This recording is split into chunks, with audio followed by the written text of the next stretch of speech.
Salut YouTube, bienvenue sur ma chaîne. Je me présente, je suis RG. Je fais une première petite vidéo, donc c'est un petit coup d'essai, hein.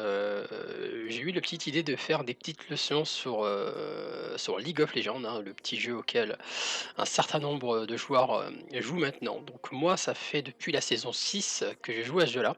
Donc j'avais quitté le monde de Dofus pour rejoindre League of Legends. Donc à l'époque, sur Dofus, hein, j'étais Jack Cruxis.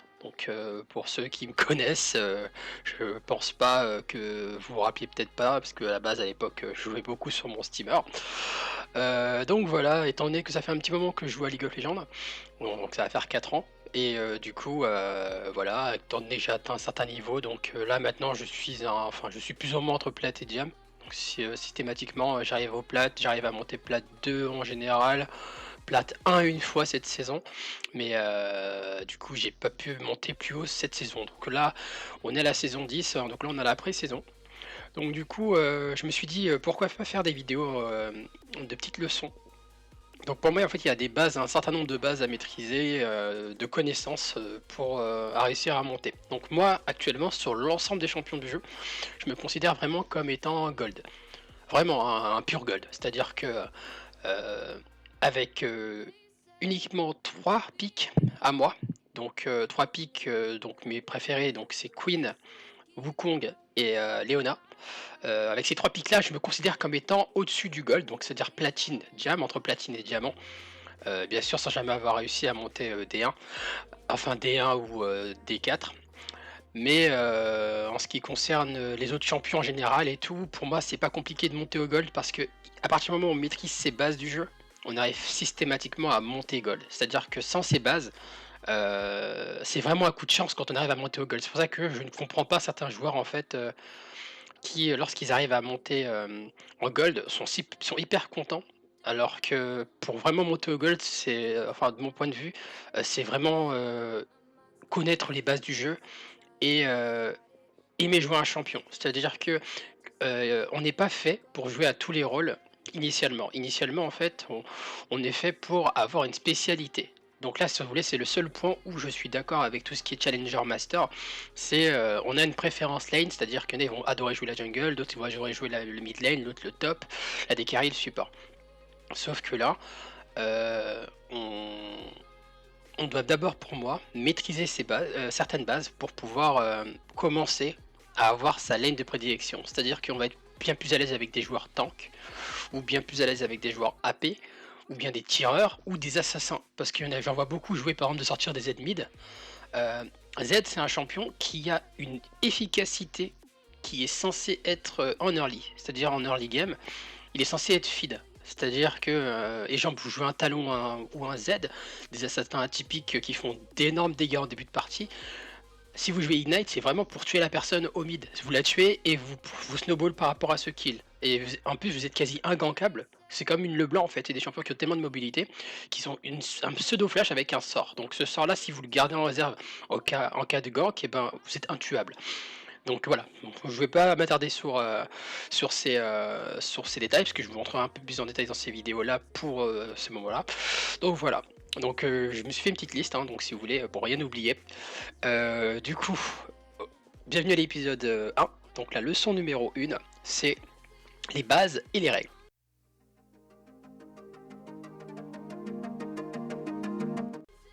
Donc leçon numéro 1. Donc pour commencer, on a pour moi le point numéro 1, c'est de comprendre le terrain dans lequel on est. Donc on a le terrain qui est composé pour moi des voies, de la jungle et des rivières. Donc on va commencer par les voies. Donc tout d'abord on a la voie du top, la voie du milieu, la voie du bot et la jungle. Sauf que on va pas parler de la jungle tout de suite parce que la jungle pour moi c'est un cas assez spécial. Donc si vous voulez, on a d'abord la top lane, en général c'est 2 top laners qui s'affrontent sur cette voie. Donc on peut trouver des tanks, en général c'est vraiment, il y en a beaucoup qui vont penser que le top laner c'est forcément la front lane. Alors que maintenant, avec la diversité qu'il y a sur le jeu, on a maintenant énormément de champions, on n'est pas forcé de jouer un top laner, c'est-à-dire tank. Il peut avoir des off-tanks de type Camille ou bien Wukong ou Riven. Donc ça c'est vraiment des combattants, et l'avantage de ces combattants-là, c'est qu'ils ont du contrôle de foule ou qu'ils ont d'assez gros dégâts.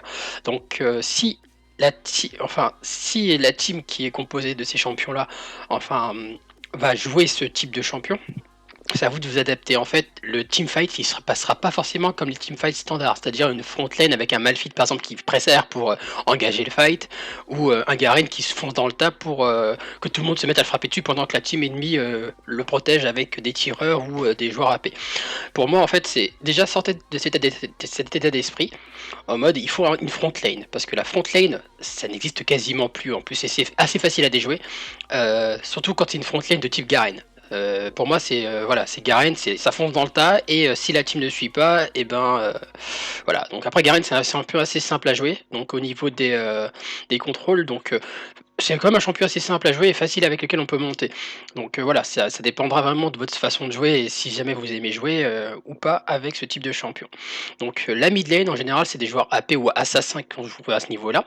Donc comme je le dis, un pick AP, c'est vraiment le champion qui va faire du contrôle de foule et qui va faire des dégâts en fait vraiment magiques. Donc c'est pour ça qu'on a beaucoup, que je vois aussi dire on a besoin d'un AP dans la team.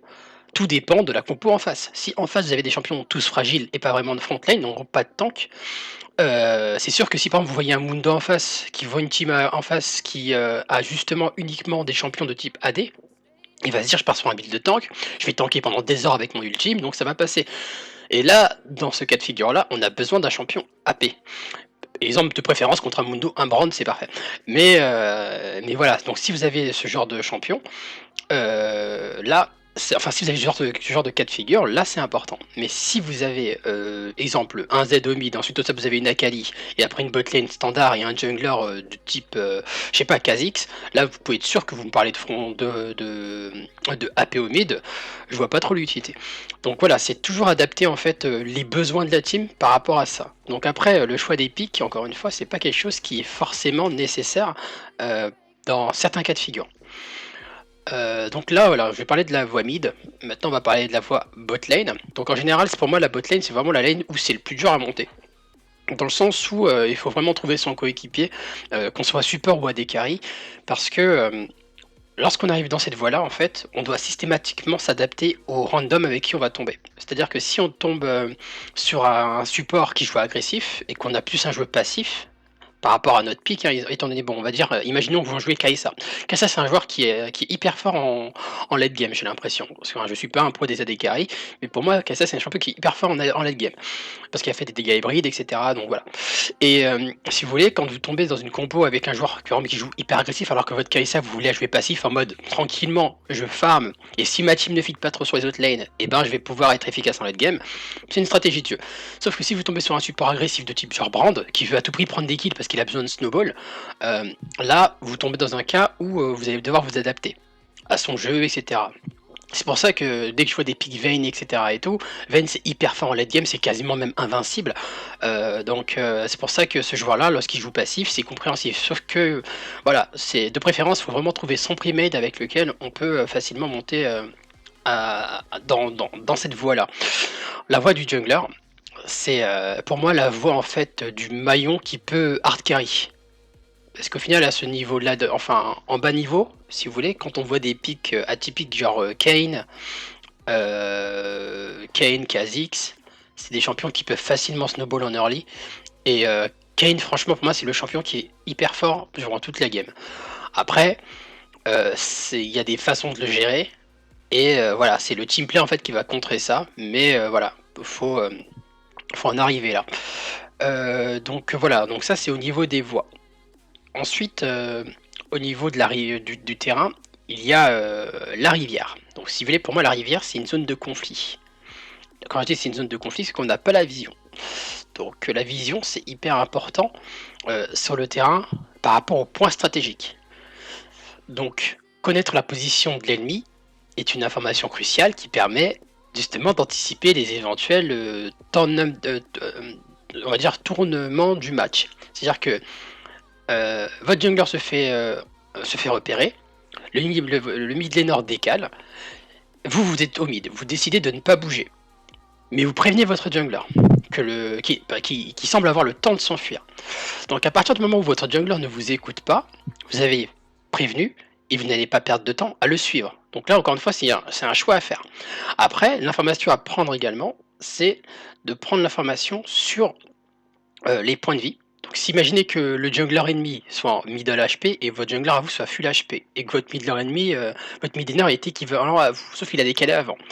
Donc ce qui fait que vous pouvez à votre tour décaler pour essayer de faire un match et avoir, on va dire, un 2 sur 1 ou un 2-1 ou un 2-0. C'est-à-dire que vous pouvez prendre l'avantage avec ce décalage foiré parce que le mid laner décale pour aider, mais vu que vous décalez vous aussi, vous vous écrivez la balance et là vous êtes en, en combat équitable. Maintenant, ça, c'est encore une fois, je rentrerai complètement dans les détails. Donc ça, c'est des explications qu'on pourra voir après, dans d'autres vidéos, je pense, pour justifier certains moments de décalage, quand décaler ou quand ne pas décaler, ou les priorités à faire. Donc voilà, la jungler et la river, c'est vraiment des zones de conflit, donc c'est là où le jungler peut avoir besoin de son soutien par rapport à son pick. C'est-à-dire que si par exemple le jungler pick à Lee Sin, en early game, Lee Sin c'est hyper efficace pour les trades en 1v1. Pareil pour Kha'Zix, pour Kayn, il y a Metroyi qui, voilà, c'est un pick qui est assez pick et qui est beaucoup choisi et qui est pas forcément aussi efficace. Mais voilà. Ensuite, on a du coup, pour suivre la saga du terrain, on a les objectifs. Du coup, au niveau des objectifs, il y a les tourelles. Donc ça, c'est plus vite. Maintenant, ce qui est bien avec les dernières saisons, c'est que les premières saisons, on n'avait pas ça. C'est qu'on a les tourelles avec des plaques. Donc à partir du moment où vous avez un joueur en face qui joue trop safe, vous pouvez prendre des plaques. Donc ça vous donne des golds. Donc ça, plutôt que de prendre des kills, vous le poussez sous tour et vous prenez des plaques. Dès que vous en prenez deux, vous avez l'équivalent d'un kill. Donc voilà. Donc le but de jouer agressif, ça peut permettre aussi de prendre des plaques, sauf que vous vous exposez à votre jungler qui, si jamais il vous gank, faut avoir la capacité de s'enfuir. Donc du coup, voilà. Donc d'où l'utilité d'avoir un flash et de l'utiliser quand il faut. Ensuite, on a du coup les objectifs que j'ai petits et grands. Donc le petit objectif utile, c'est initialement le carapateur. Donc si vous voulez, le carapateur, c'est quand même un petit monstre qui donne de la vision. Donc le fait de tuer le carapateur, ça permet en fait, lorsque le jungler a l'intention de vous gank, de passer dans un certain chemin, il va vouloir venir gank, sauf qu'en voyant le carapateur, ça va le dissuader. Donc soit ça le dissuade, soit il a envie de continuer. Donc à partir du moment où il continue, il perd du temps parce que vous avez juste à reculer, sans avoir besoin de claquer les flèches, vous le faites perdre du temps. Donc vous savez, ces petites minutes qu'il perd, il aura eu le temps peut-être de faire des corbins ou ce que vous voulez, et de prendre un peu d'XP. Donc voilà. Ensuite, les grands objectifs, c'est tout ce qui est Herald, Drake et Nashor. Encore une fois, il y en a beaucoup que je vois ne pas réagir à des appels Drake ou autres qui ont la possibilité, c'est-à-dire que les erreurs basiques que les junglers font, c'est de claquer un gank au top, on va dire, lorsque le Drake vient d'apparaître. Alors que votre jungler à vous est prêt de ses corps. Du coup, en voyant ce gank, cette information-là monte à la tête de notre jungler, vous lui signalez qu'il peut faire le Drake. Parce que le jungler, forcément, à ce niveau-là, il va pas forcément voir tout ce qui se passe. Donc du coup, une fois que le jungler voit cette situation, il se dit bon, je vais faire le Drake. Après, s'il y a la prio mid et la prio bot, il a facilement la possibilité de le faire. Ou bien, s'il se retrouve en nombre égal, au moins, lui, il a la possibilité d'avoir le smite et le jungler n'est pas là. Donc si vous voulez, avec le smite, il y a plus de chances qu'il ne se fasse pas style. Ensuite, voilà. Donc là, je pense que c'est tout pour cette partie-là au niveau objectif. Et voilà, donc on va rentrer dans le vif du sujet, donc la partie 2, et ça, je vous retrouve tout de suite.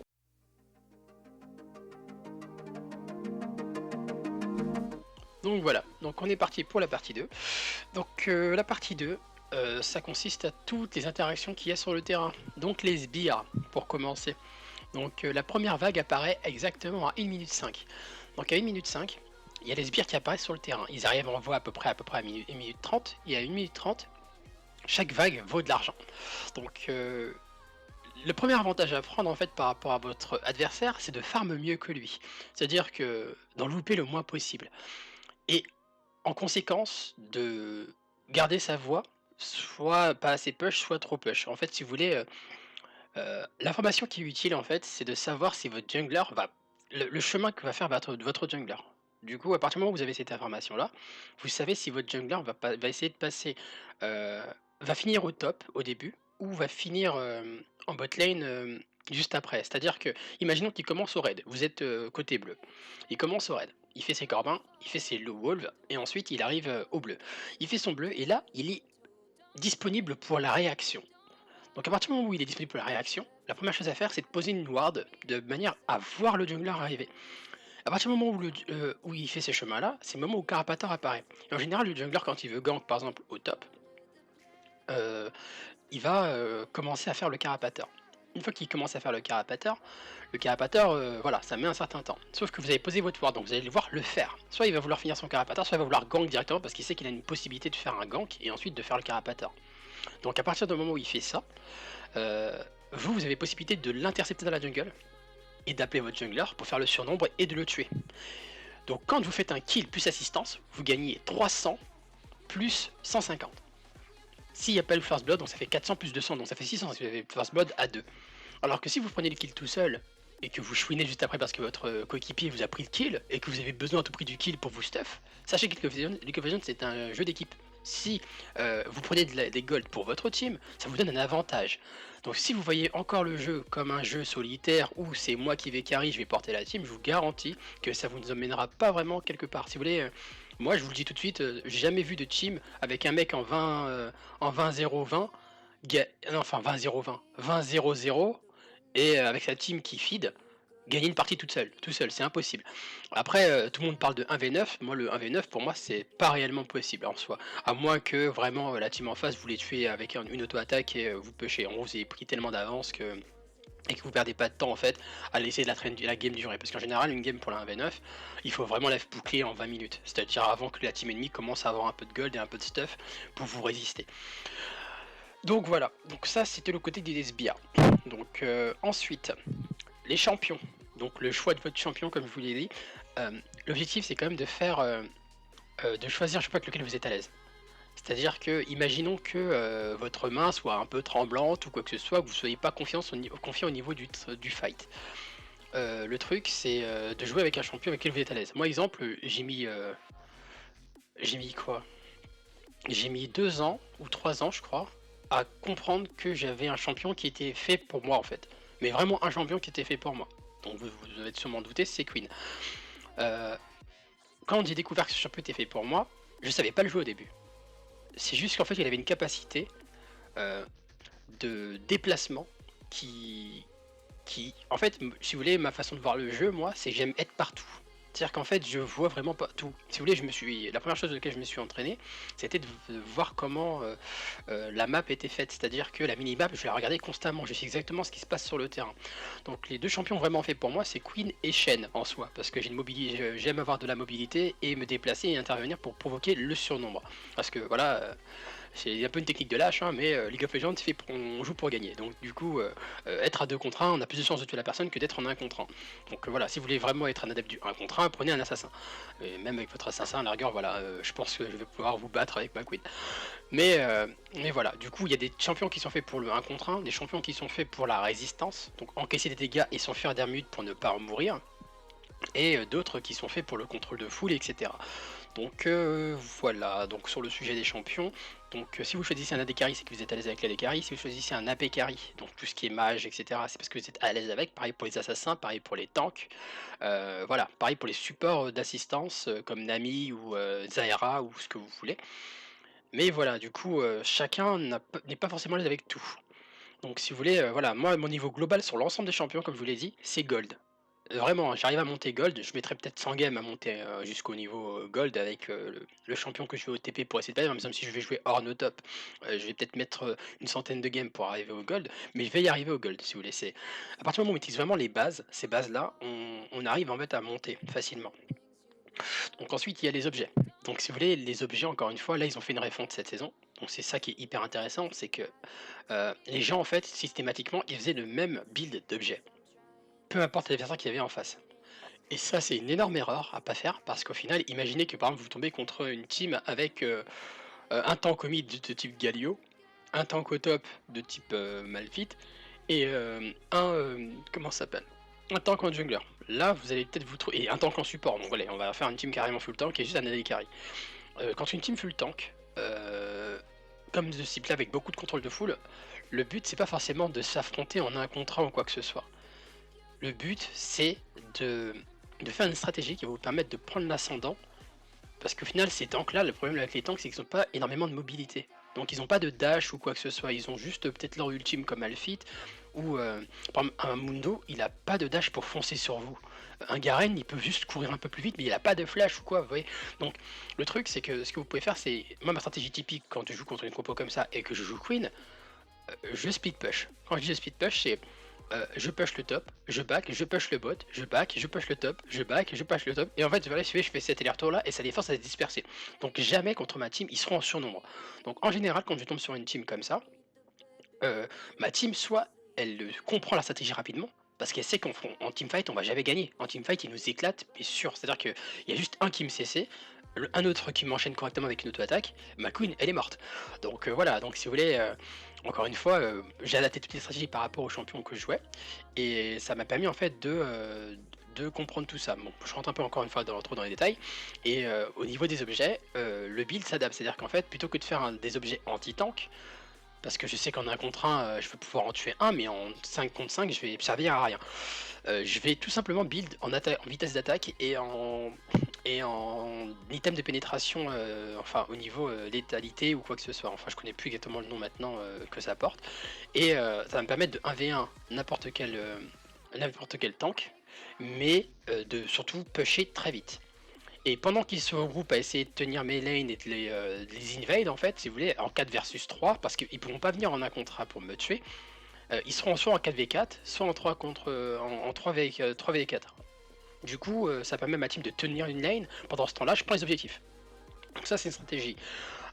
Donc voilà, au niveau des objets, c'est à adapter par rapport aux champions que vous jouez. On pourra peut-être faire une vidéo un peu plus détaillée là-dessus. Mais voilà, donc au niveau des objets, c'est à adapter selon la team. Au départ, vous faites les 2 premiers items selon le premier item, vous le faites selon le champion initial, mais les suivants items, vous les faites par rapport à la team. C'est-à-dire que si vous avez plus de facilité à tuer le mid que le top, par exemple, ou autre, il faut adapter votre combo. C'est-à-dire qu'en fait, là, vous avez une stratégie à roam plutôt que à faire du 1v1, parce que le 1v1, ça n'existe pas. Encore une fois, c'est juste en early, ça vous permet juste de prendre l'ascendant sur votre tourelle, etc. Voilà. Voilà, le suivant point, c'est donc ma vision du jeu. Encore une fois, les objectifs, comme je disais, comme le Drake, Nashor et Herald, c'est des objectifs neutres. À partir du moment où c'est des objectifs neutres, c'est-à-dire que ça vous donne un petit avantage. Donc vous pouvez me croire que lorsque vous avez 3 Drake contre vous, vous avez beau être fit, vous vous rendez compte que votre adversaire il pique un peu, hein. C'est-à-dire qu'avec un Infernal ou deux, il pique au même niveau que vous alors qu'il n'a pas forcément plus de stuff et que vous avez 3-4 kills d'avance sur lui. Donc ça c'est l'effet du Drake. Pareil pour l'Herald, parce qu'au final, les golds qui gagnent, c'est les golds que les tours où vos alliés ont pris. C'est-à-dire que si vous gagnez sur votre voie, c'est pas forcément pour autant que vous gagnez. Donc encore une fois, c'est un jeu à 5, et ce qu'il faut faire, c'est comprendre et s'adapter à la team que vous avez. Il y a forcément des teams dans lesquelles vous n'êtes pas du tout... enfin, vous ne serez pas avantagé, parce que vous allez tomber avec une team, par exemple, qui va feed. Ça, vous n'avez pas le contrôle. C'est bienvenue à low elo, c'est-à-dire que tout ce qui est iron, bronze, silver, gold, platine, vous allez tomber avec des joueurs au niveau instable. Ce que veut dire par un niveau instable, c'est qu'une game sur deux, ils vont être bons, pas bons, feed, euh, etc. Donc moi, je vais du principe où, quand vous voulez vraiment progresser dans ce jeu-là, faites en sorte d'avoir un score récurrent. Soit vous êtes hard carry, soit vous êtes inutile, mais en mode vous ne foncez pas votre team. Et puis voilà, donc ça se joue encore une fois par rapport au match-up que vous avez. Moi étant Queen, je connais par cœur mes counters, donc c'est tout ce qui est Malphite, Timo ou Shen. Ça c'est vraiment les 3 hard pick counters. Il y a des match-up que je gère un peu moins bien comme Horn par exemple.